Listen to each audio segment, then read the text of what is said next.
So welcome to Let's Go Live with Gigi Meyer. I have with me paranormal romance author DL Lewellyn. And welcome, DL. Now, do I call you DL or do you have a first name you want? You can call me Darcy.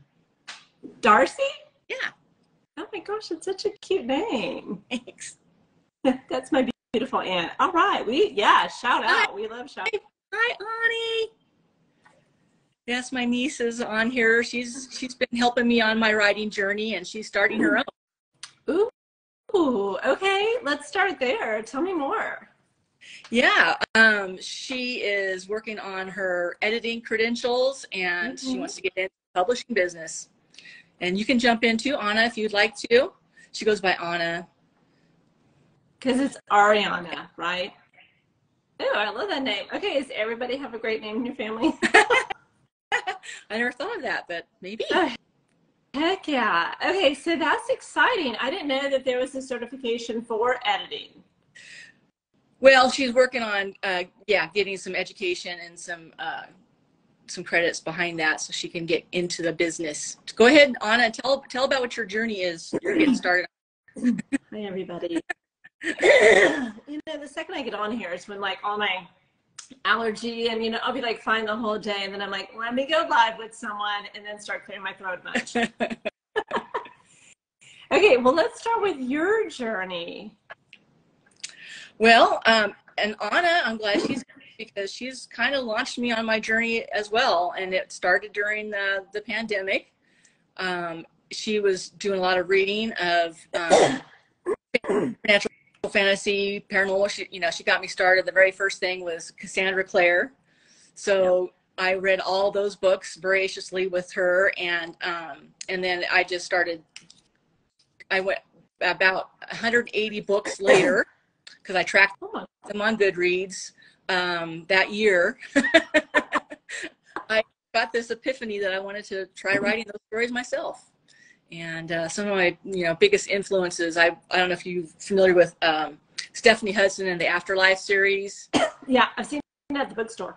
Really good. And that was really one of my biggest, those stories were my biggest motivator. Okay. So, like, while all of us were sitting around getting fat by the fridge during COVID, you're, like, actually productive and making something of yourself.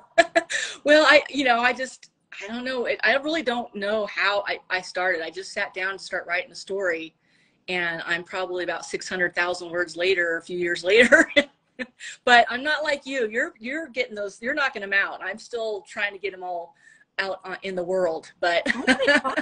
That is so many, and you could do like a rapid release, right? Like some authors do that. I was listening to a podcast today that, one author, she does rapid publishing, and then there's others that write the whole series and then they'll rapid release it. Yeah, that's probably, I do have so many stories that are kind of branching off from my series that, if I was smart, I would probably do it that way, get them all in the pipe and then do the nice, launching. Because I've kind of done everything back, whatwards, because I learned from scratch, and I just, somebody said, you should publish. And I said, okay. And so I went there and published it. And then I'm like, I probably should have learned some more first, but, here we are. I feel like learned a lot.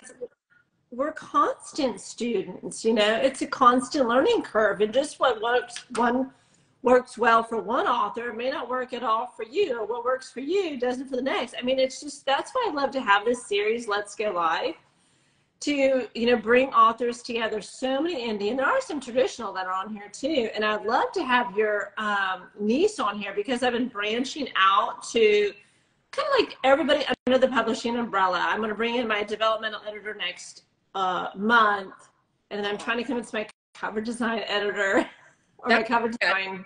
That's exciting to see that, yeah. Well, yeah, because everybody's journey is so randomly unique. Yep. Mm-hmm. So she says it's a credential program provided by a university specializing in editing. Ooh, fascinating. Focused to those trying to get into publishing. And yes, all about you, Auntie. That's sweet. So I had no idea. And again, my naivete, right? Like I have been through, I think I'm on my third editor. I have one dev editor. I love her. Like, she's my best friend. She doesn't even know it. But my copyright or my copy and line editor, I'm on my third one. And I really feel like you have to find who fits with you, who like gets your book, who's excited about your book, etc. Yeah. Yes, exactly. Yeah, so I'm you know, excited to pick your brain about how all that stuff too, because I need to find some staff or some support. And Anna is really getting into my stuff lately, and it's been a help. Yeah, I'd love to have her on there too, because I want to hear more about this. And so, and there are so many wonderful people in the book community that are voracious readers. I mean, when I see, like you had said, 180 in a year on Goodreads, I mean, I don't know if I've read 180 books in my lifetime, maybe when I was little, boring hot summers in Houston. But there are some people that it's staggering how many books they read. And so they know the genre well, they know the rules. Hey, Sienna.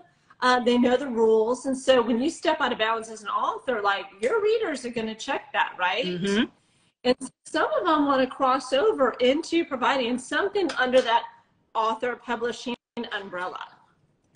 Yeah, and I know Anna is one of those, you know, she has stories under her belt that she's getting going, and but she wants to write and edit. And I know a few other people that are going that path, and, you know, it's a great mix, I think, and a way to live, you know, live your passion. Oh, I totally agree with you. I joke all the time, but I used to be both good in math and English, or so I thought. And then I got these editing softwares, you know, that will tell you, like Grammarly or ProWrite 8. I use both of them. I know nothing about the English language, apparently. I don't know what a compound sentence is. I don't know, you know, I don't know where commas go. And so it's hilarious, because I was like, I thought I was good. Not at all. Editing is so difficult. And obviously, you know, as an author, you probably do this. You edit relentlessly. Like, your eyeballs just get blind to your mistakes. Mm-hmm. Yeah. Yeah.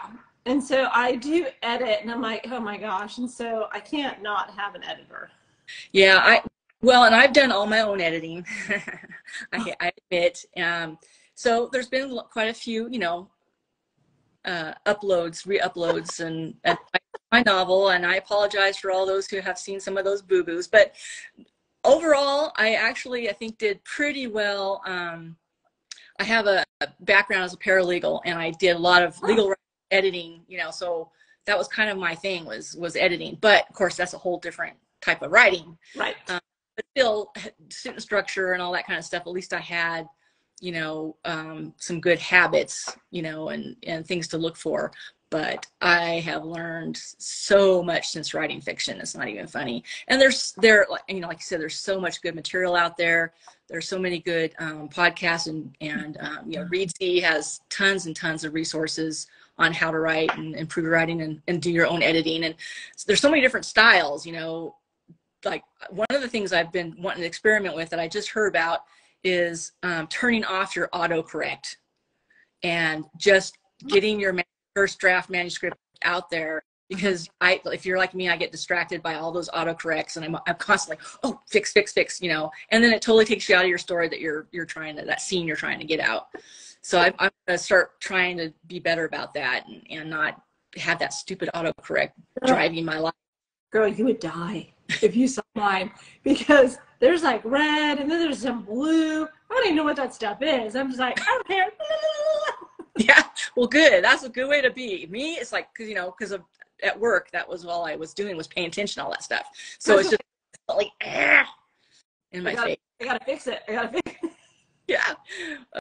It's horrible. So yeah, definitely got to turn it off. Do you use any kind of like AI editing or any kind of editing programs to help? Yeah.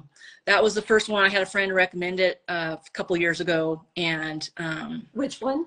Was just last year. AutoCrit, AUTOCRIT. It's a plugin to Microsoft Word, isn't it?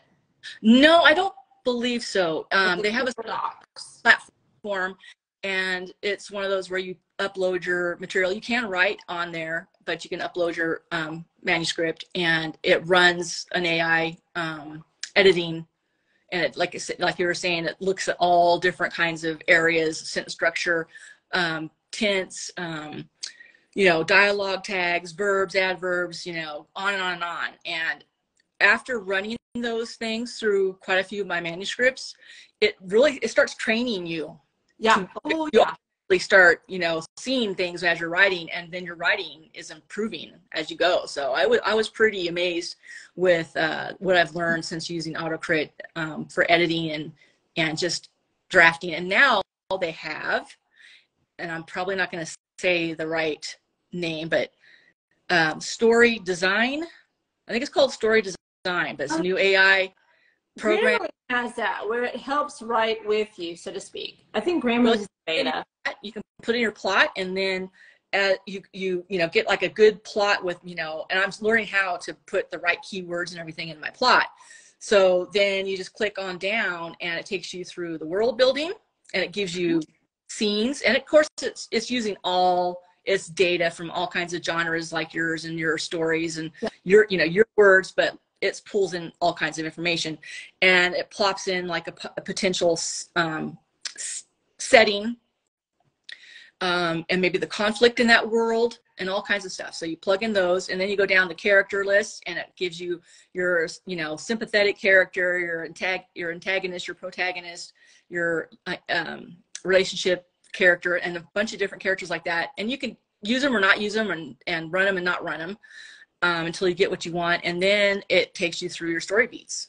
So you actually say this should happen first, you know, this is what's going on in your story, and this should happen first, and then you know, you want to have this downtime here, and then bring it back into pace here. And so it's pretty neat. I'm having a lot of fun with it.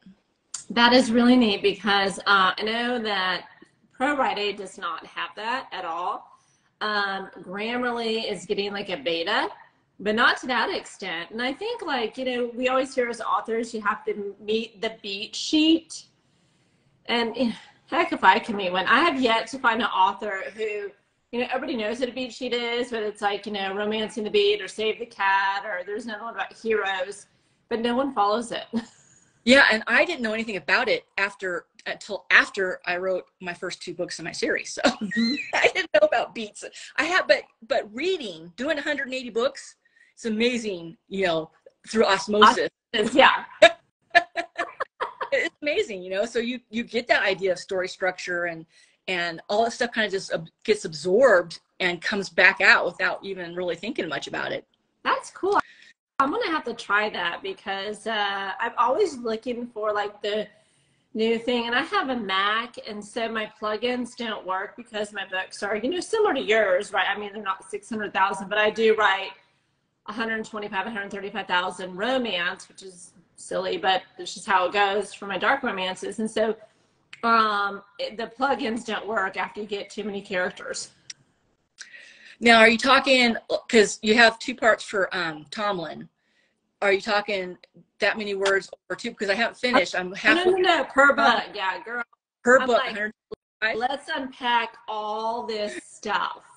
Yeah, Sienna, does your plugins work? Mine stopped working, and I've taken a picture. I sent it to tech support. They're like, just cut and paste the chapters into our web version. But no, you know, I like to, like, Tomlin was a lot of world building in that romance, because it's going to be a long series. I think there's actually going to be 6 books in that series. But I like to, like, unpack everyone's trauma, and it'd be like this whole disaster first, and then you find your path or journey to love. Yeah, I like that style. It's really fun. Well, because to me, it's reflective of life, right? Mm-hmm. Everybody has something. That's what I've learned when you get to, like, my ripe old age. Everybody has something. And so, like, you have trauma, I have trauma. Like, there's always varying degrees of it, how extensive it is and stuff like that. And so that's what I find fascinating to explore. Yeah. So let's get into your series. Why paranormal? I know that you said that you read 180 books in that genre, which is like, I feel like you have a master's degree in paranormal romance now. Yeah, and you know, again, I'll hark back to my niece, because we had a lot of fun discussing the books, you know, and her enthusiasm for the books made it really special. So it was a really nice avenue that we both got to go down during that dark kind of period, you know, and so it was special, and I did absorb so much. But I've always loved vampire stories and shifters, and I think that those kind of characters in romance gives you it's just so much to play with. You know, you can your alpha males, for, you know, so to speak, they can just have so much to bring to the story, you know. And there's just not just the world building, but the characters themselves. You can just do so much when you have a supernatural character. And I like the contemporary setting. So my stories are in contemporary settings, rural in the mountains, and then it branches out to some other areas. But there's this parallel kind of supernatural races that live among humans, but the humans don't know it, you know. So that's when I was reading, I love your covers. They are so great. Thank you, Anna. See, we've been discussing covers. Did she design them, or are you thinking about changing them? What does that mean? With her, but yeah, I designed those covers. I use Canva, and you know, I'm totally indie all the way.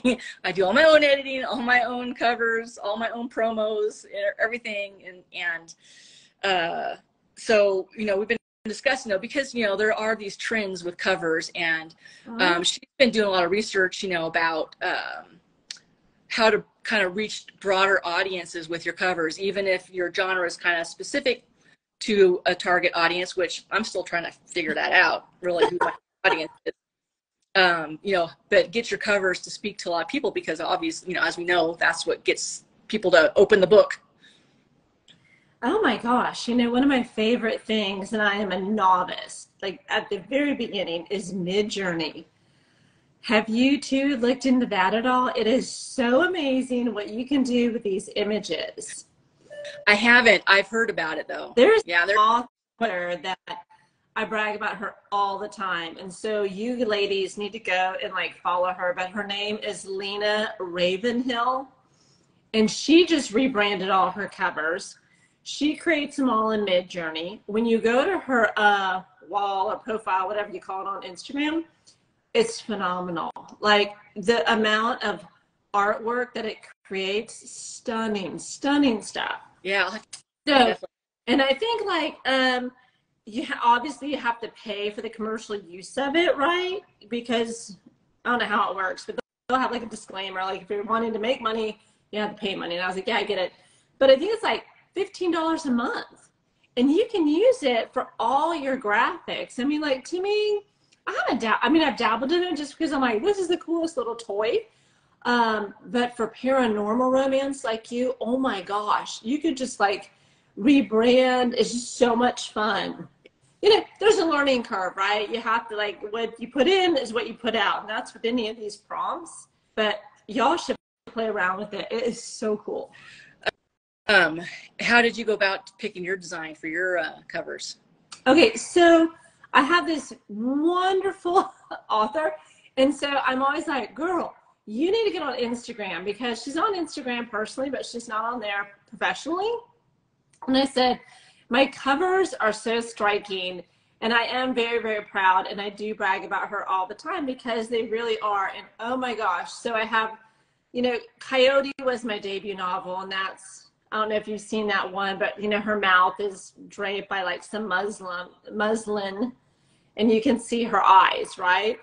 I actually bought that cover in 2017 from her. It was a pre-made, and it was $50. Wow. And it's so stunning. And so then with the Tomlin and Takahashi, and now I have Hamilton out, and then Isla, she'll be my fourth book. So Hamilton comes out on September 1st, and then Isla will come out. And she does them all, and she's phenomenal, because I'm they are dark romance, so make them all, you know, hot dude, because hot dudes sell, but make them dark. That's why they all have the dark background, and yeah. But I'm most excited to show everybody Isla's, because I'm oh, she hit it out of the ballpark with that one. Have fun. But I've been through a few, right? Just like with any vendors, you know, I've been through a few editors. And then I've also been through a few, you know, cover designers that like, I don't know why people just aren't always a fit. Or when you try to communicate like what's in your brain, you're like, if you could just be in my brain with me, you'd understand. I know. Exactly. And that's, you know, I guess good to, that goes along with trying to find pitches for your stories too. You know, if you can describe your story to a cover designer, maybe you can pitch it better. Yeah. I don't know. All that stuff. Log lines. Oh. But Mid-Journey, if I was to do paranormal romance, which I do have a series, and oh my gosh, it's like an angel and demon series, but I was like, I got to be a better writer before I launch that one, because that's like premiere. But I would use Mid-Journey, because like I feel like my covers in romance, because mine are contemporary romance, romantic suspense, with my debut novel. I don't know how much you could use with that, you know, AI graphic generating software. But if I was to do paranormal or fantasy, all in. And then, yeah, you know, the product coming back to you is as good as your prompt going in. Right. And for an indie, you know, we got to keep costs down because it takes a long time to make money as an indie author. Right. Mm-hmm. Yeah. I have a zero budget. In fact, I'm on a, you know, fixed income now. So it's even less than a few months ago, but I have to be careful, which is, you know, I'm grateful for the writing community, my niece. Yep. There's a lot of people that have helped me a lot, and they're all in the back of my book and my acknowledgments, because the writing community has been a big, big help. I find it to be the great side of social media is being able to connect with people in this format. In the book community, I haven't found, some people say it can be kind of vicious, and I was like, I haven't experienced that, but I also think like what you put out is what you get back. It's that old-fashioned saying, do unto others the way you want them to do unto you, right? I mean, we all grew up that way. Yep. Yeah. So book 1, no spoilers, but kind of give us a little hint, you know, tell us what it's about. And also, where did the idea come from? I don't know. I've been trying to think how to answer that, and that's the realest answer. I love it. It just popped out. I mean, it's, you know, again, osmosis, absorbing a lot of stories, and but don't you? Okay, let me stop you there, Darcy. Have you experienced where writing can just be, even though it's solo, it can just be magic? Oh, yeah. Because when you sit down, I guess you're a pantser. And when you pants, you have no idea, you know, what they're going to be doing. And sometimes you're fun. I mean, it's been a blast. And I kind of, you know, put a lot of elements into this story. Again, probably too much osmosis. So I had to kind of like throw everything in there. Yeah. So I have the supernatural races that are out there, the typical, the shifters, the vampires, the elves, the whole fae, the fae realms, you know, through a portal, and aliens. Oh my gosh. Aliens. They are, at this point in their history, have become a supernatural race on Earth, because they came and they basically are the ones that started the Sumerians in Mesopotamia. So I have this like back ancient history element in there. Cool.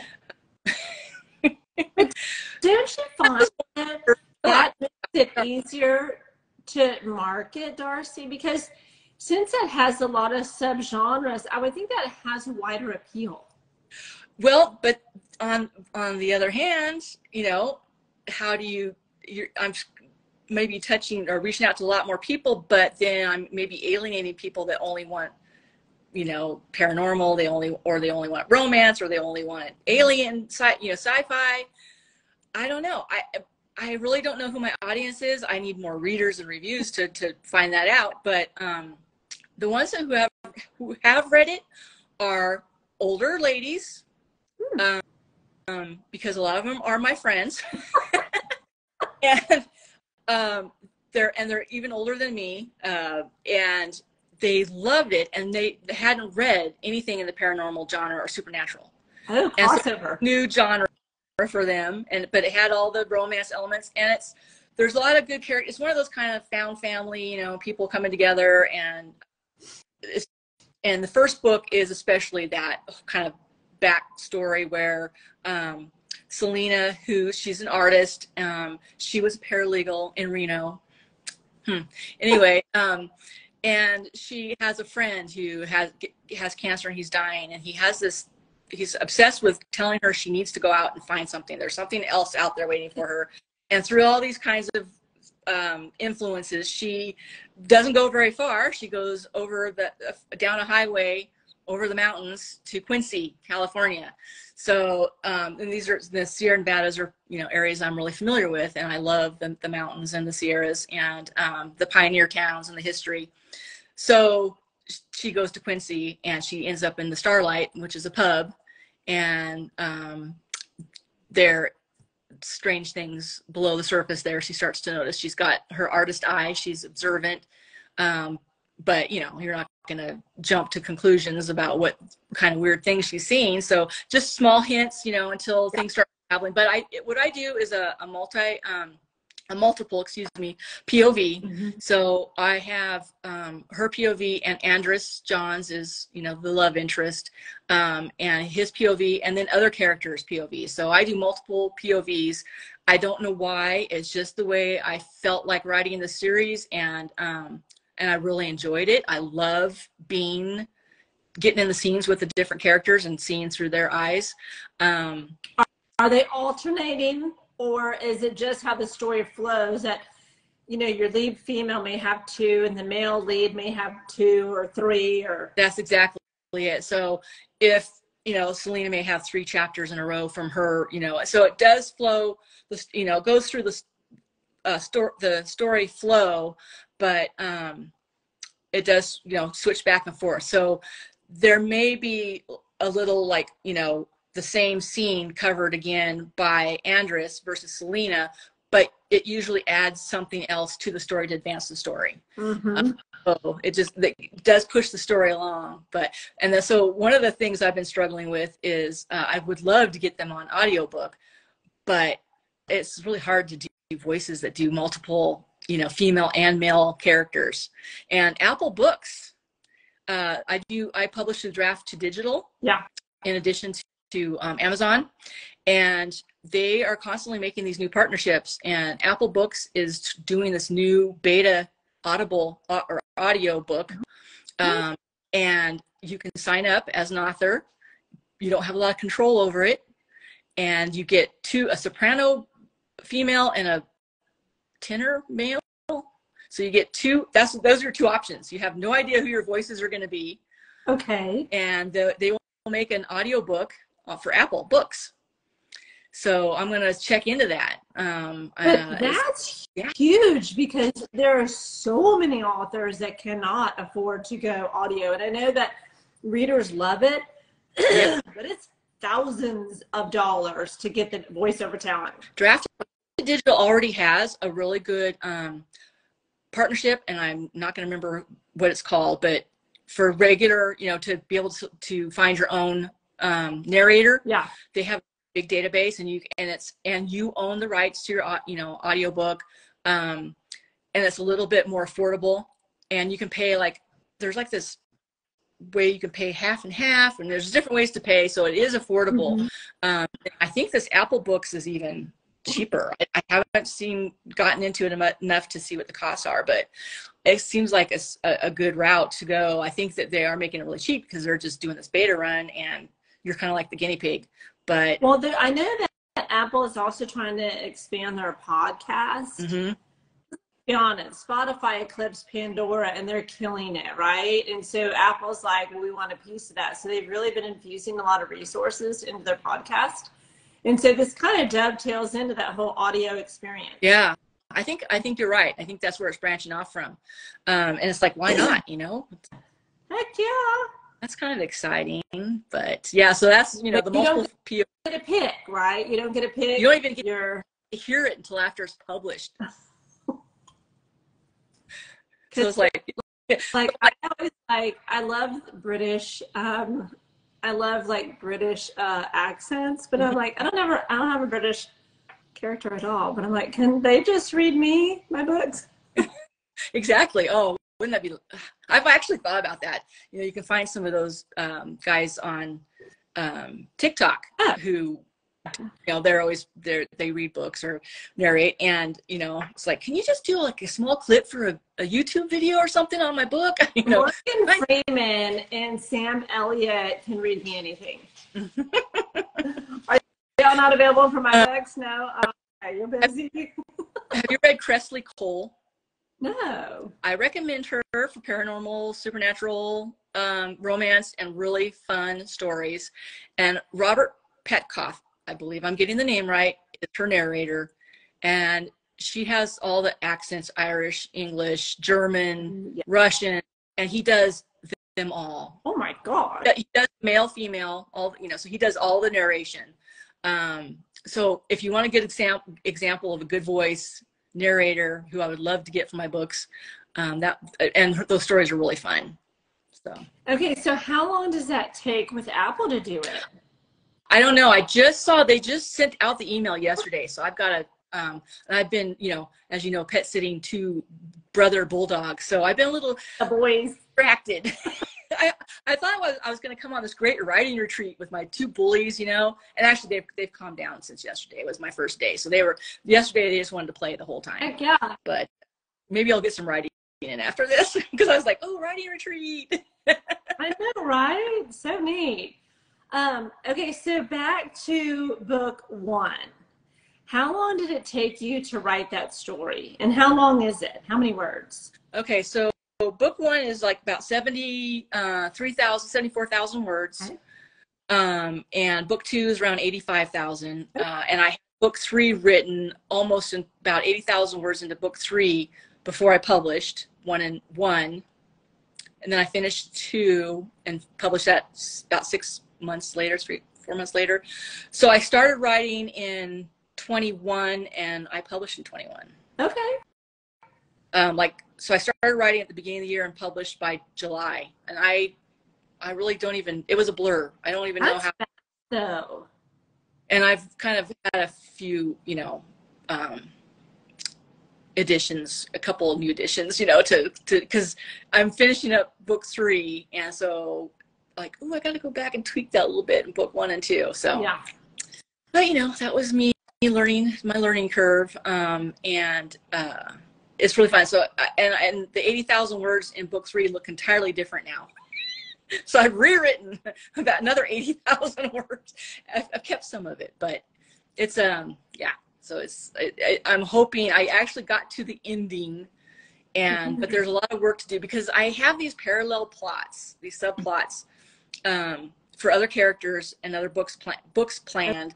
Okay. So I make sure those are nice and tight, and they really, you know, speak to what's coming next.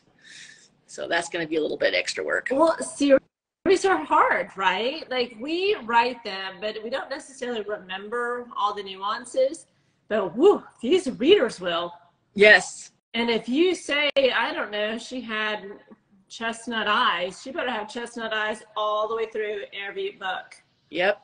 I know. And you know, somehow I did that all in my head. I didn't have notes, or I didn't do any outlines. No series Bible. I was so, well, I'm going to actually I want to do an appendix for book 3 because, again, aliens, supernatural races, you know, lots of different world things that need to be kind of explained a little bit, or at least just have a reference, and just for fun, some good backstory that you don't get to put in the story, you know, some of the little backstory things.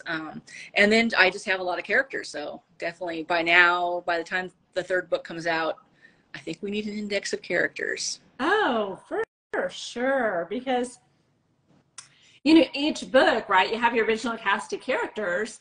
And let's say, I don't know, there's 6. Well, as the books grow, your cast grows. And all of a sudden, we're all like, what's that, R.R. Tolkien, where we can't. Yeah. Or George R. Martin, where we can't keep in track of all of our characters. And the appendix are bigger than the books. I know. And you're like, how many kingdoms and who and how? Yeah. And it's funny because readers feel like it should be so easy, but I've been on both sides. You know, I'm an avid series reader, and when something stands out, I'm like, but yet I can't turn that scrutiny on myself, and I'm like, girl. Yeah, I have to admit, those 180 books I read, most of those were series. I am a voracious series reader too. Love them. I love, you know, Afterlife, I think, yeah, Stephanie Hudson, that series is 12 books. And I blazed, and they're not short. Each one of them aren't, they're good sized books on their own. I was thinking they're over 300 pages, but I can't remember now. It's been a long time since I've read hers, but you know, that's the thing, is that you want to stay in the world that these authors create. Exactly. And what a compliment. Yes. Yeah. So, you know, I may not be reaching that with the contemporary, you know, setting, but I think that there's a pretty lively world there too. And it's always humming along in the background. And then of course, more of it comes out in the next books. Cause Selena delves into everything, of course, the readers are going to be doing that too. Well, I think people do enjoy the urban, you know, the contemporary, because I don't know, I feel we're in this kind of weird place, right? For like 2 years we're in lockdown, and that was odd. And now, you know, we can go and run free and run amok. But then, like, I know here in the States, everything is so divisive, and you're just like, can everybody just calm down and chill out? And so read a good book. I know. And so I feel there's a lot of escapism. You know, like during COVID, we literally, we're living dystopian, right? It was really bizarre. And now that we're not, I think people are like, back to reality, back to, you know, the 9 to 5 or back to the grind. And so there is escapism, but they do want it to be like, you know, the here and now. I mean, how cool would that be? Right. If you think that you're just a human, but what walks amongst us? Exactly. That is exactly what I think really motivates my stories. I mean, that's just, I love that concept. And there's so many people that do. Yeah. Do you ever use Bookfunnel? I used to. Because I know in Bookfunnel, I'm trying to think what they're called. Geez, I was just on there today.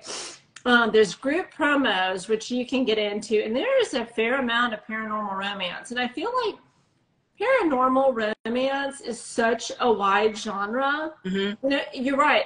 It's witches, it's fae, it's elves, you know, of course, vampires and werewolves, and like that whole like Twilight is kind of, think to me, what kicked it off. But I feel like that it's a wide genre or subgenre of romance. And then, you know, to find your people, you write what you write, and if people want a book that has it all, they'll love it. Right. And I have had to go talk to myself a lot and say, just stick with what you love writing, love your stories first, because that's the most important thing, you know. Well, because I feel like the readers will show up. I do read paranormal. I didn't read vampires because I'm like, could they be real? Don't see anybody like popping into my bedroom at night, like, here they are. You know? If they look like which is irrational thought, but I don't worry about like people being werewolves or like fae, or if like a fae man showed up, I'd be like, how you doing? Have you read Janine Frost? I've read one of her books. Can't tell you the name. Those are really, really, really good. Well, Juliet Banks has a vampire series, and she's killing it with that vampire series.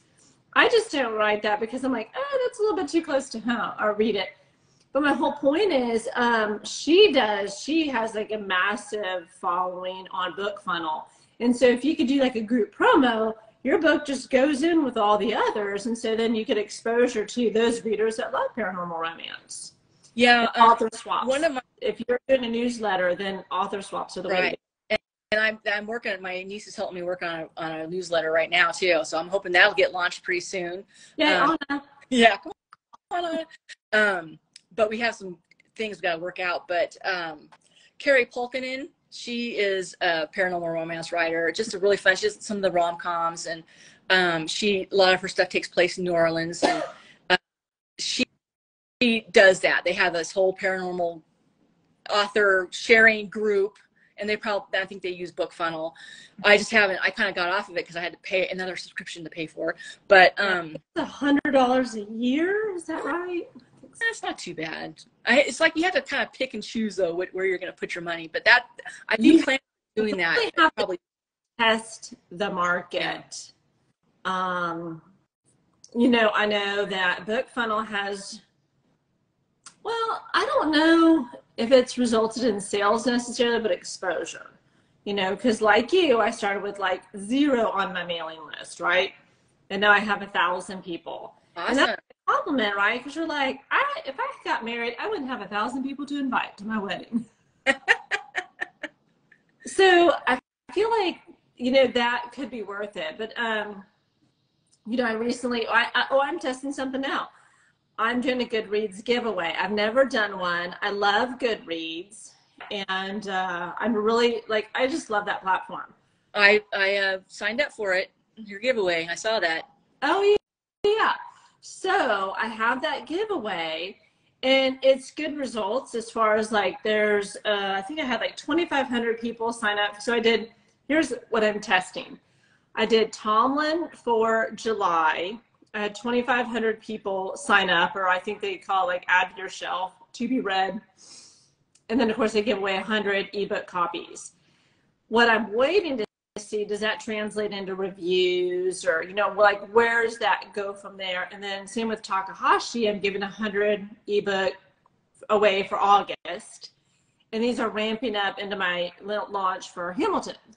And so, like you know, we're all on a limited budget, just trying to test everyone's marketing tactics to see what works. Yeah, and I've heard a lot of good things about those kind of promos before you do a launch, you know, so I'm anxious to see how you do, because that's, you know, it sounds like you're doing everything the way I've heard it done right. Well, and thank you, and let's hope. But I have a friend of mine, she does rom-coms, and, you know, rom-coms with those illustrated covers are so cute. Well, I'm very dark with content warnings galore. And so the Goodreads giveaways work really well for her. She did one for 100, and then she ends up getting like almost 75 new reviews. Oh, wow. I was like, well, statistically speaking, that's insane. Yeah. But I don't expect that. So we'll have to see, right? It's constantly testing to see, you know, where your dollars go and what's worth it. Yeah, exactly. Quite a bit of money last year ahead of my debut release on paid newsletters. Yeah. Nothing. And maybe I wasn't writing the right book, or maybe, I don't know. So I tried that last year and just, you know, no results. Yeah, timing is everything. How long have you been writing again? Oh, you know what? Let's see, the 17th. I published my first novel August 26th of last year. So wow. A year. Awesome. Thank you. Yeah, and we should, I'll put in the plug that we're going to be doing your Q&A on my website, my blog on Sunday. So we'll get to ask more about that. All those Sunday.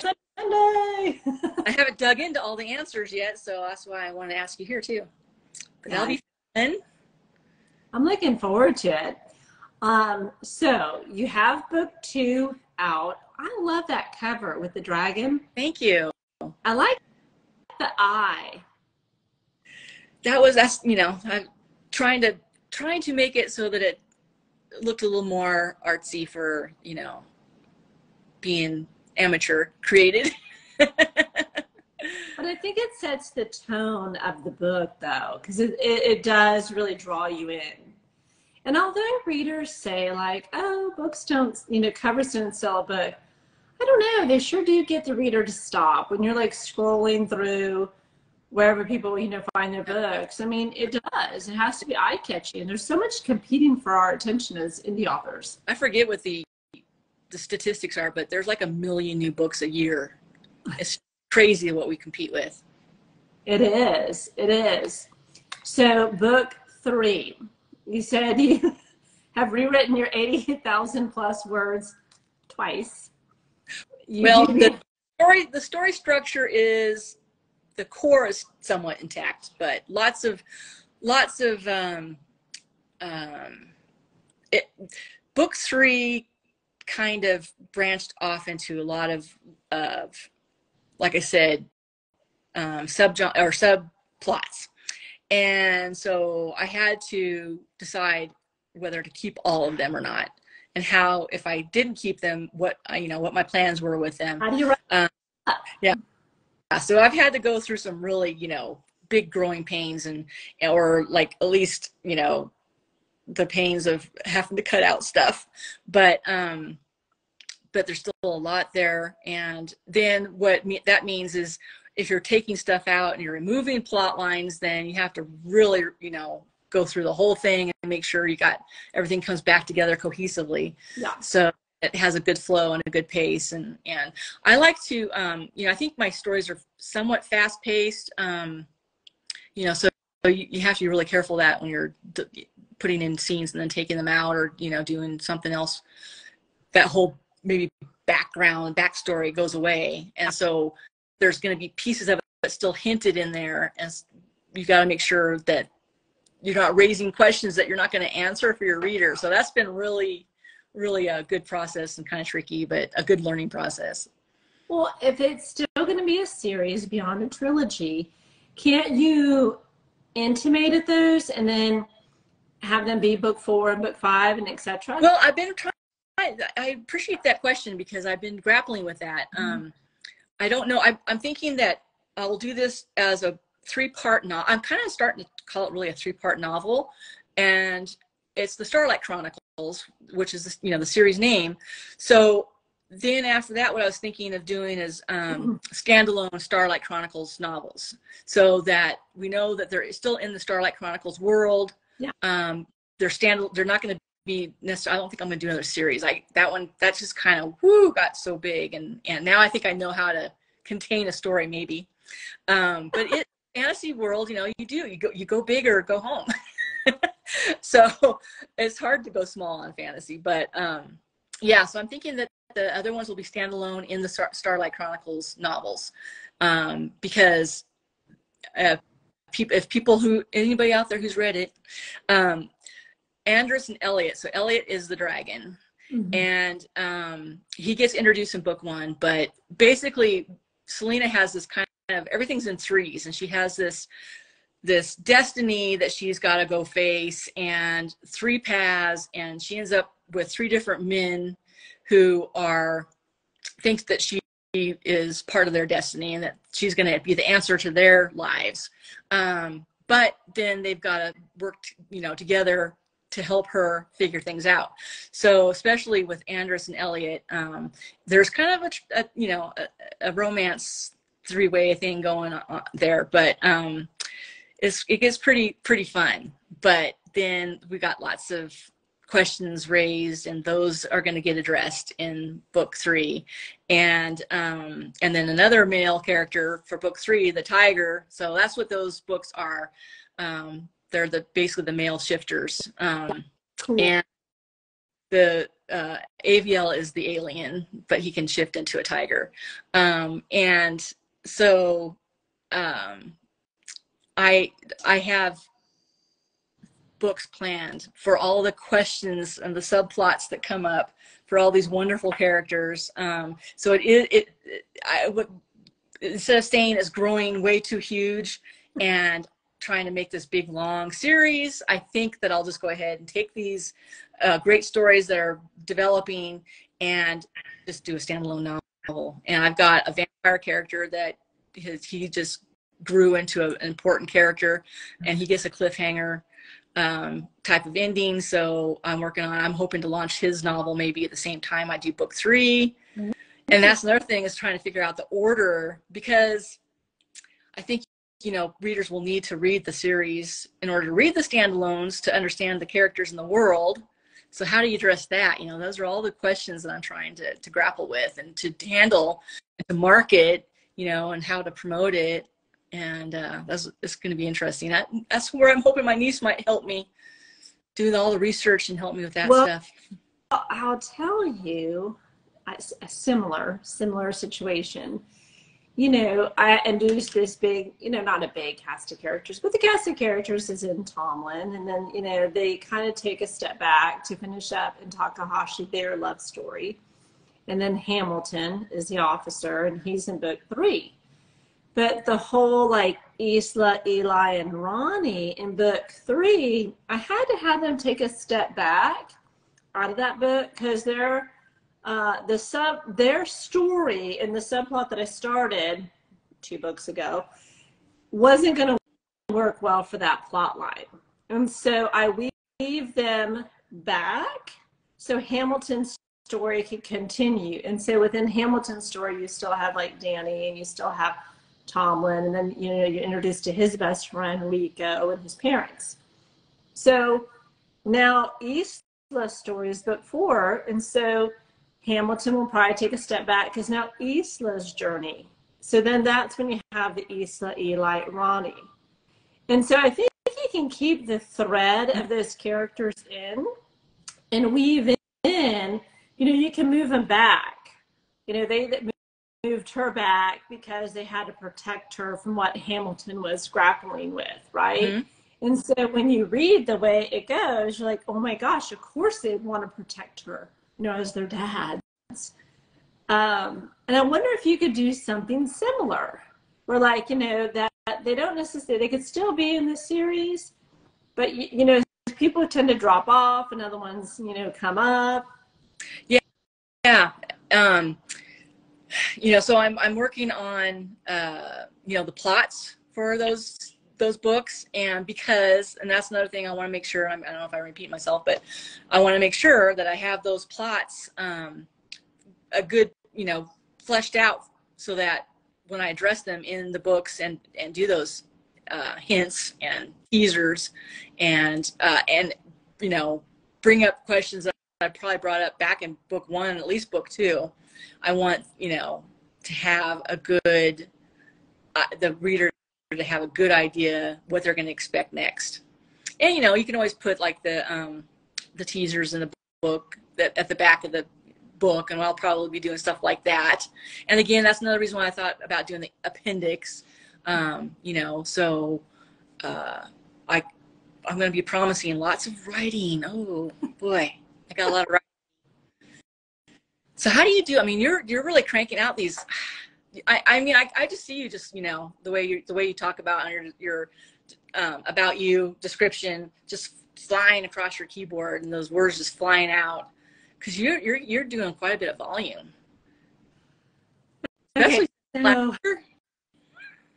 so thank you, but I am, you know, it's taken me some time, you know, like you said, now that this is your full-time gig, you said you're on a fixed income, so I assume that means you're full-time as an author. And when you go from having, like, a structure imposed on you, I was in corporate America 30 years, so, you know, I mean, that's a structure. I do have children that go to school, so that's a structure. But when you peel that away and all of a sudden you're full-time, you're like, oh my gosh, like, you have no structure. You're kind of an amoeba, right? No boundaries. And you're like, I can do anything. You know, I can go to HIT class at 10 a.m. on a Thursday. But should you be at that, you know, said class? No. So it's really taking me some time to find my writing discipline and to learn, like, what kind of writer, because I was like, oh, I'm a night writer. The dark, you know, the dark sky, and I'm writing dark romance. And I'm like, I just need this, like, mood setting. Okay, well, that was a lie, because nothing was getting done. So now what I do is I compete in NaNoWriMo. I think I did 65,000 words in July, which I think my eyeballs were bleeding. Awesome. But I had to finish Hamilton because I mucked around on this other series that I am picking up and going to launch. It's a little bit spicier. But what I try to shoot for is 3,000 words per working day. And I am not necessarily a fast typist. I feel like I can dictate faster than I can type in a lot of circumstances. And so that's what I'll do. I mean, I used to do it sitting poolside because it's beautiful outside. But Houston, we've had like record 100-degree. I think today was like 103. It's been like 20-something days of over 100 degrees.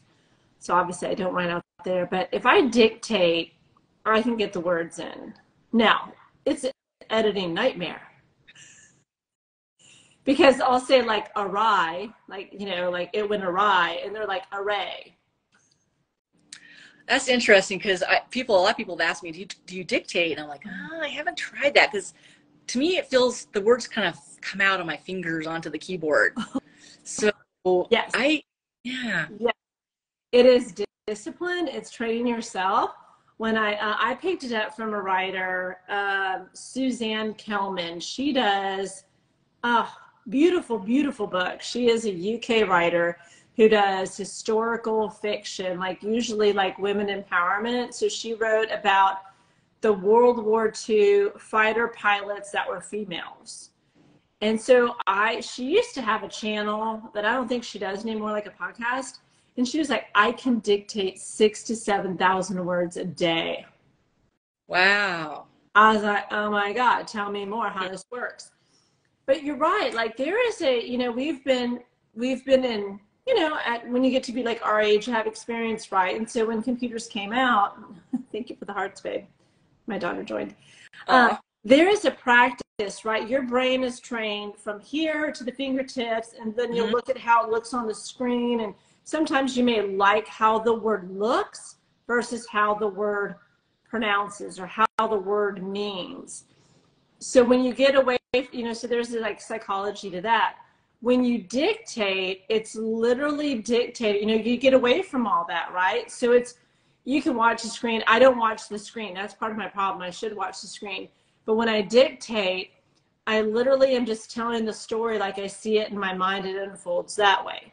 However, you really have to think, you know, like 2 thoughts ahead, because you're sort of thinking like, okay, does she walk? Well, you don't use walk every single time. You know, does she amble? Does she stroll? Does she saunter into the room? And, you know, and then you have to describe the room.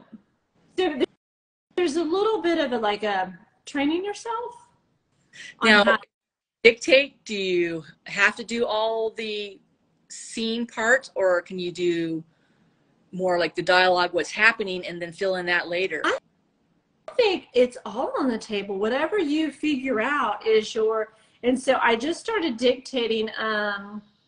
Hamilton was dictated. Okay. Hamilton was almost 100% dictated because I was under such, you know, the gun. And then I go back and read it, and you're like, what was she saying? Like, you know, like I should really watch the screen when I dictate. But I tend to like think and look at the sky, you know, like look up and all that kind of thing. But it helped me to write more descriptive,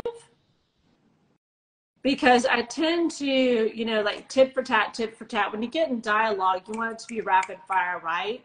And then I sometimes will go back and add in, not necessarily dialogue tags. I think I did more dialogue tags in Hamilton than I've done before. But then the gestures, you know, like she moved her hair or he touched her. And so I add those in, but I'm a linear writer. Like I can't write this scene. And I had an author on last week. She's total starburst. This, and then she weaves the storyline all together. Mad respect. There's no way I can do it. I am the bouncing ball. You know, it has to be like the next scene and the next scene and the next scene. Yeah, I'm like that too. I have done a little bit where I'll write a scene ahead, maybe once or twice, or you know. I've done that on Tomlin. I always write that big, not the grand gesture scene, but like the one where everything falls apart. I can't remember what you call that one. Inciting action. Yeah. On 2 of the 4 books, I've written the big scene, because it just had it marinating in there, and I was like, let me just get this out and see if it'll flow. And with my debut novel, it was a cartel kidnap romance. So lots of action towards the end. It really like picks up. And so I had like one shock after another shock after another until like the conclusion. You're like, oh my gosh. So I did write that in pieces because I wanted to make sure I got it right. You know, the climax, you know. So, but I don't know if I could do that again. See, and listening to you, it's like you were saying, everybody does it differently. Everybody has different tools, and the same person will do different techniques throughout their writing journey. I mean, you experiment with all these different techniques, and some stick, some go by the wayside, and then sometimes you incorporate a whole bunch of them in one book or manuscript. It's trial and error, and again, that's why I have this series, because there's so many gems. I know these are, you know, long interviews and maybe people don't want to sit through them, or I feel like, you know, I blame it on Netflix, because Netflix, you watch a show and within 2 seconds they're like, next episode, and you're like, okay, 4 episodes later, we don't have an attention span. But when I do these interviews with authors, man, there's so many gems. People just are, you know, vulnerable and willing to share their story, and like, hey, this works, this doesn't, this is what I do. And you can kind of just pick and choose what you want to test, what you want to incorporate. And some things, you're right, some things stick and you're like, okay, I'm going to incorporate that into my own writing discipline. And then other times you're like, I can't do that. Like, I try it and it just doesn't fit for me. Yeah, that's why I enjoy doing my interviews on my blog too, because just, you know, just seeing all the different styles and writer's life, the daily life. You know, I love asking how they, you know, organize their space, and some people like to burn candles, and you know, or just certain things they want to have around them, their favorite things that help get those juices flowing and get that creativity going certain times of day. Like you said, you know, oh, not at night, but it's surprising. You surprise yourself that you weren't a night writer. Yeah, and I'm still trying to, I kind of write all day long. So I'm still not really sure like where I'm most productive, because it's just all over the place. But that's the way I've been. I've done art and lots of other crafts, you know, over the years. I love making things. Ever since I was a little kid, I had to make things. And now I make words, you know, on page, make scenes and stories. And I've always been like that. I'm all over the place trying all these different things and styles and nothing. If you're an artist, you should look at fan art. You know, like, do your own fan art. Ugh. People love that. Like, you know, romance, you know, not like my contemporary romance, not so much. But man, if you could do art for each of your characters, wow. That would be really neat. Unfortunately, I'm not that great at character sketches, but I like that idea. Yeah. It would be fun. Great, my books. People love that. I mean, they always want more. I know some authors do like coloring books, you know, or they'll do, you know, maps. I feel like readers always want more of your story, and we always think that it has to be words, but pictures, visuals, graphics. Yeah. Yeah, because it gives you that sense of that world. You're totally sensory. Yeah. Mm-hmm. And people want to see, like, I think, you know, we always imagine in our mind what it looks like, but that's why, like, maps are so popular, because people want to be able to, like, flip to the front. Oh, okay, that's the journey, or that kind of thing. Yeah. Yeah. That would be great. Yeah. I never really thought about doing a map for mine, since it's contemporary and it's real places, but these are some places a lot of people don't know about, and there's some really cool stuff in those places. It could be fun doing a map. And we ended up going from California and kind of branching out in California up to Ketchikan, Alaska. And then we end up in the South China Sea. So but that's the whole thing, right? You could even do, you know how this is so hokey, and I'm just, you know, it's up to you, but, you know, you could do a treasure map. What I'm saying, you do your map, right? But you can even do plot points as to, you know, like the journey that they're on. And how neat would that be? Because you're talking about Nevada, and Nevada is so remote. Like, everybody knows Vegas or Henderson or, you know, Reno, but when you get outside of like Hoover Dam, it is remote. You know, the same thing like when you get into New Mexico. New Mexico is very remote, and we just assume like people know that. But if you have international readers, I mean, that would be kind of cool because not everybody knows, like, when you're not in those two cities in Nevada, you better hope you have gas and your car doesn't break down. Because they monitor by air. Do you remember that? Do you ever seen a sign like, we monitor by air? Like, there's no one's coming to help you. Right. If you break down and a drifter like pulls up, you're basically dead.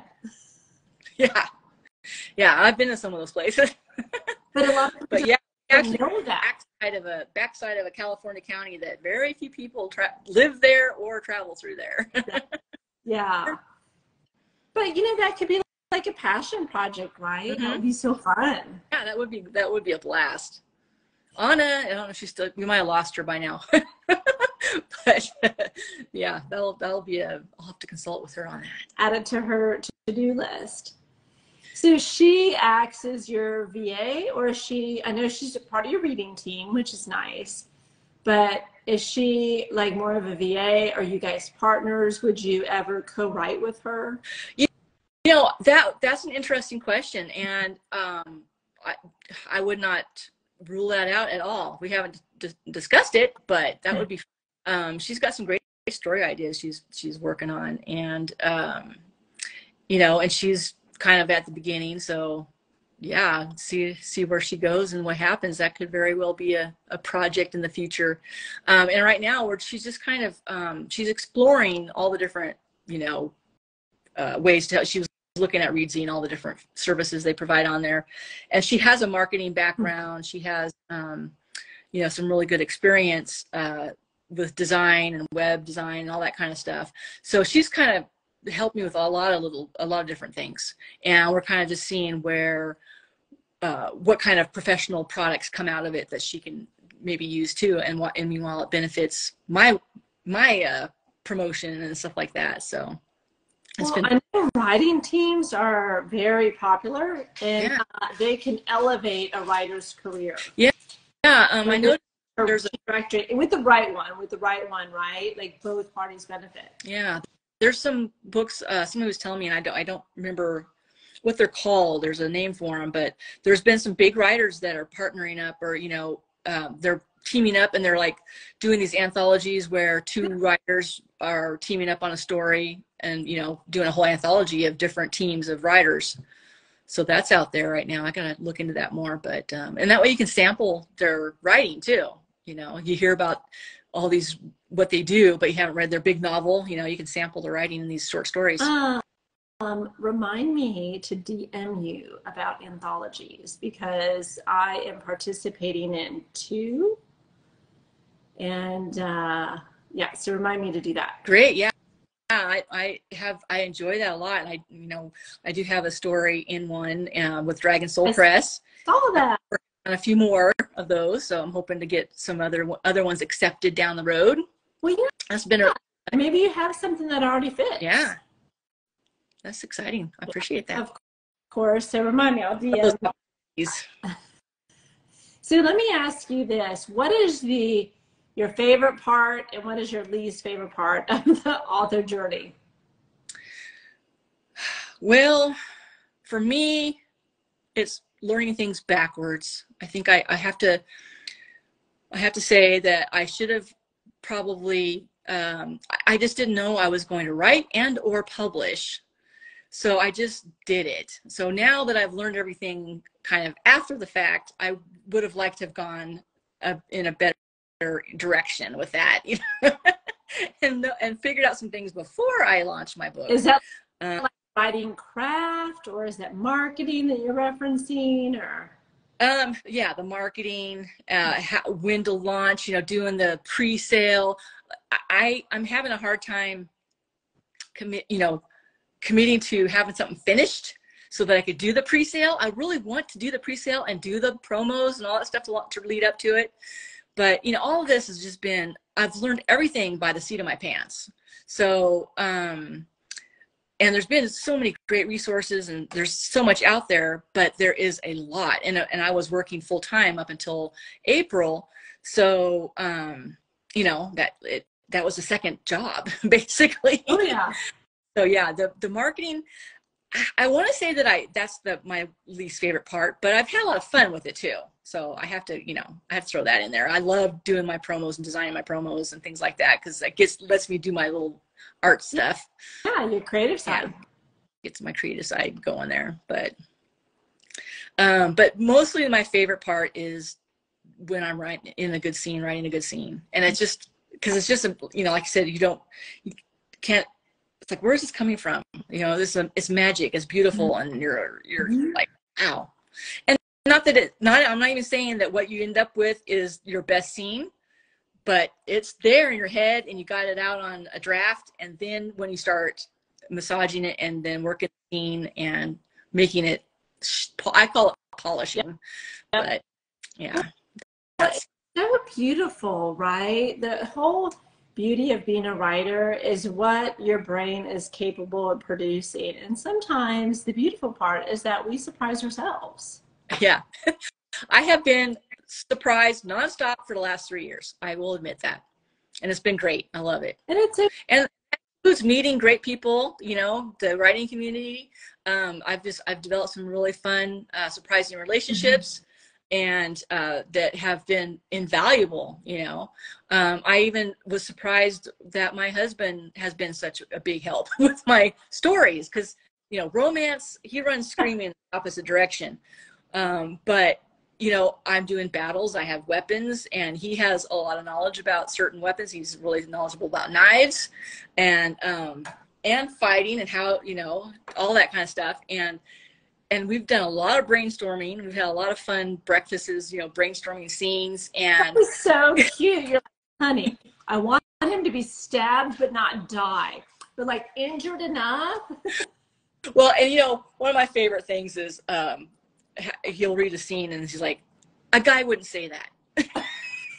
No, I love that. A guy would not say that. You got to do that different. What would a guy say then? Lay it on. And but his favorite thing is, that's you. You're the writer. You come up with it. But a guy wouldn't say that.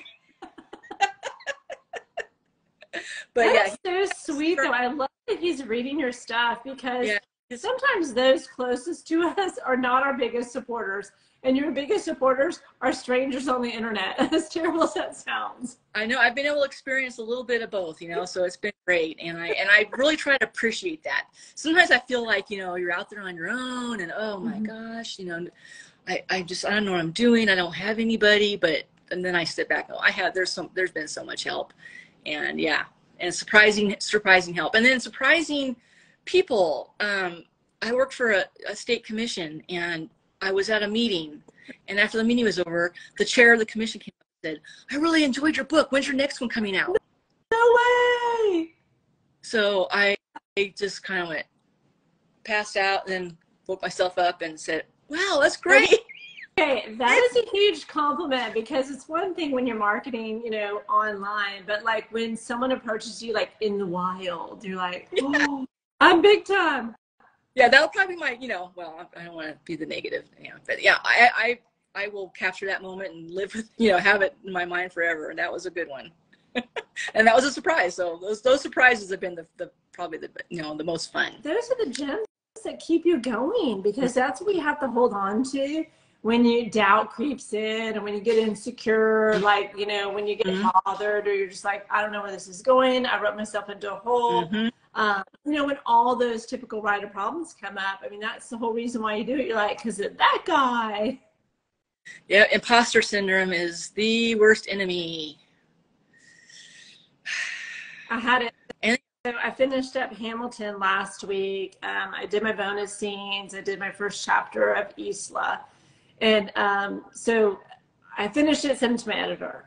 And I was like, this is total garbage. I don't even know why. Like, it's going to need a lot of work. It's awful. And she's like, could you just, like, calm down? And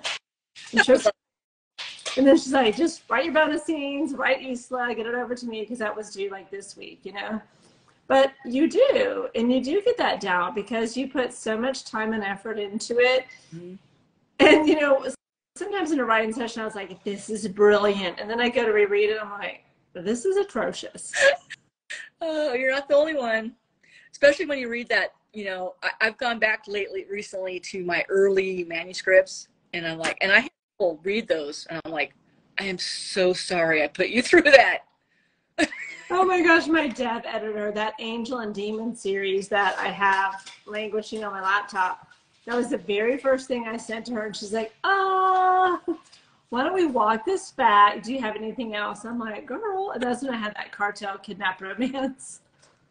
So I know what you're saying, and so now when I go back and read the Angel and Demon series, I'm like, oh my goodness, that's going to take more work than I have time and patience for. Well, you'll get that love, you know, that motivation will come out and it'll start flying. Yeah, I think so. So I took 2 days last week to kind of like wallow in my imposter syndrome, and I'm like, okay, this is ridiculous. Like, get on with it. You got, work to do. So I did take 2 days of wallowing. And those are good for us, you know. You have to have those sessions, and because it helps put things in perspective. You know, everybody around you suffers, but. And I'm very spiritual. I'm a very, very spiritual person. And so I like pray to God. I'm like, this probably won't work out, and I had asked for 2 specific things. I'm like, if you got to send me a sign, it doesn't have to be a burning bush in the front yard, but I'm going to need you to send me something. And so it did show up, and it showed up, not a burning bush, but, like subtle whispers. And so then I was like, I got this, and then on to the races. So, but that's how I kind of dealt with my imposter syndrome that popped up last week. I'm like, yeah, and we do develop those tricks to pull ourselves out of it or to turn it around. And then next thing you know, it's like, why did I have imposter syndrome? This is great. I'm loving it. I know. What was I even thinking? So let me ask you about your writing discipline. Like, do you write every day? Where do you write? Yeah, haven't figured out yet. Yeah, I like I said, I'm kind of all over the place, but I do write every day. I can't not write every day. It's since I started, I just love it so much. And I, again, my husband being such a great, support has allowed me to, to neglect certain things around the house so that I can write every day. No cooking. So I appreciate. No cooking. Yeah, he does the cooking. Nice. So, and a lot of the cleaning, and I get to have our dogs in my little tiny studio, and we live in a tiny place, and but it's a cozy little space. So I love my little space, and I try to also expand out to the living room, and so I can hang out with him. Yeah. And write sometimes, but I just don't do my best writing when there's anybody else around. So I do have to, my best writing is when I'm by myself in my own little creative space, my dog's, laying at my feet and snoring, that really helps too. And, rhythmic. It is just like that white noise that, Exactly. But yeah, I don't think I could, I have had some downtime, very rare, where I thought I was going to be writing more when I did this pet sitting thing, but we're still getting our pet sitting legs going. So hopefully I'll get some writing done pretty soon, because it's like, but my niece, I have a short story I'm working on. So we worked on that today a little bit. So there's something, it may not be actual writing, but there's always some kind of advancement in one of my stories or projects going on. That's wonderful. Though, because every day it makes you feel productive. At the end of the day, when you lay your head down on the pillow, you're like, it was a good day. I got some things done. Yeah. And because of that day, I sleep like a baby. So, except for those times when I wake up in the middle of the night with a scene in my head. Yeah. You do that? Oh gosh. Okay. So when I was trying to finish up Hamilton, again, what we call that big event, so it wasn't the big breakup like you're supposed to do in the 3rd act, but it was another big, like, whodunit or something like that. And so I'm laying in bed, it's midnight, I'm like, oh my gosh, I got that totally wrong, I got to go rewrite it. And so literally, I'm blurry-eyed, I look at my phone, I was trying to type it to myself, but I couldn't even make out if it was a D or a B. And so finally I was like, let me just voice notes this. There you go. There's the dictation comes in handy. Oh, yeah. Because I was like, I can't, you know, and I have to wear my little readers at, you know, definitely by the end of the night, I am on my readers because my eyes are just so fatigued. But yeah, this is like midnight, and I do not ever stay up that late. Like, I have to take a nap to stay up till midnight. I'm that old. No, I tell you, I wake up, I thought I'd be sleeping in since I retired, but nope, because I'm usually awake by 6:30 with ideas going in my head. And sometimes not even one story, it's maybe 2 or 3. Oh my gosh, that's beautiful. That's a beautiful, beautiful problem to have. It is. It's a great problem to have. It's just getting them out on the Oh, I know. I always think when people talk about, like, you know, the big trend now is like AI will help you write your books. And I was like, I need AI to just go in there and take it all out. Yeah. Like, there's so many ideas like marinating. I'm like, okay, well, I could voice notes that, I could voice notes that, but then what? Yeah, and that's another thing. I'm trying to figure out my style, or my, you know, getting my legs under me on organizing my ideas. They mostly live in my head, which is really scary. And I have had whole stories blossom and then not write them down, and then On. how did that work out? I can't remember. I feel like I struggle with all sorts of like storage. Like, my phone has 9,000, literally 9,000 videos. I don't know what to do with all that. You know, I don't want to deal with that.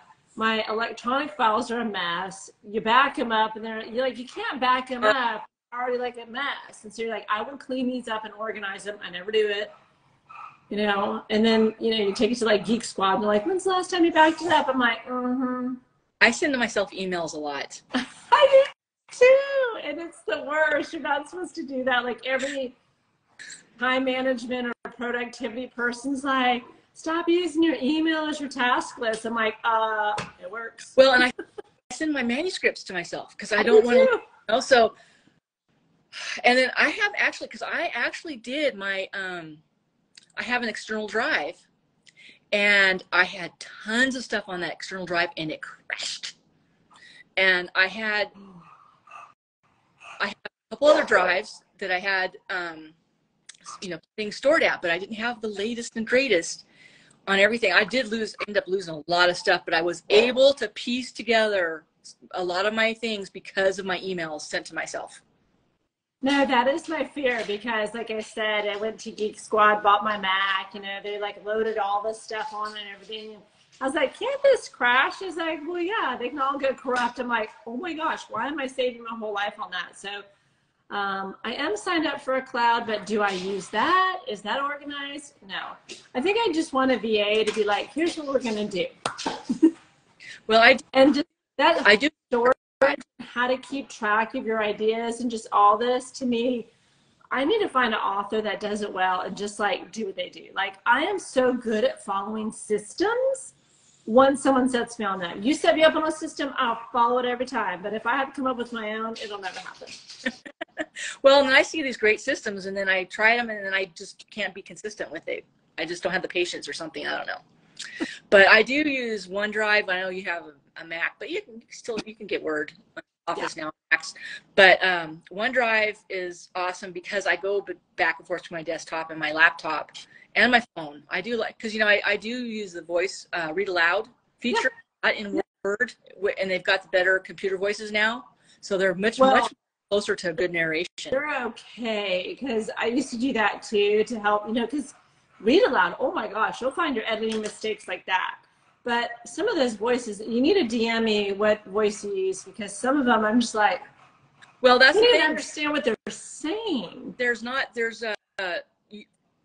If you have the new version, and sometimes it goes away randomly, and I get the stupid old computer voices.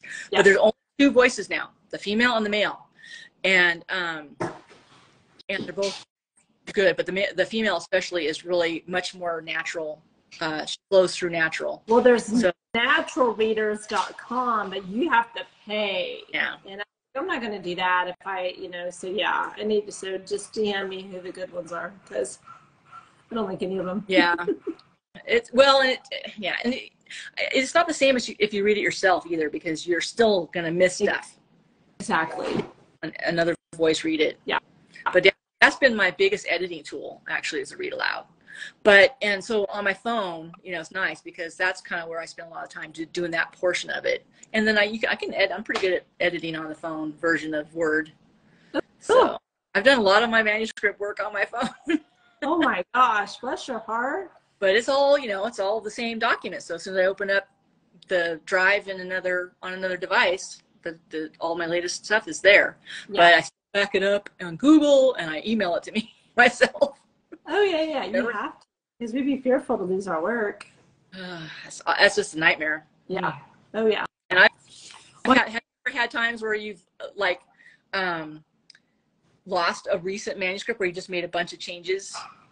Yeah, it's called When I Got Divorced. And so literally in the proceedings of the form, I had to be like, I want all my documents back, you know, my drive back, because we had external drives. I'm like, I want all those back. But, wow, that would be a check. Yeah, he wiped them instead. You know, but that's what I know now. Yeah.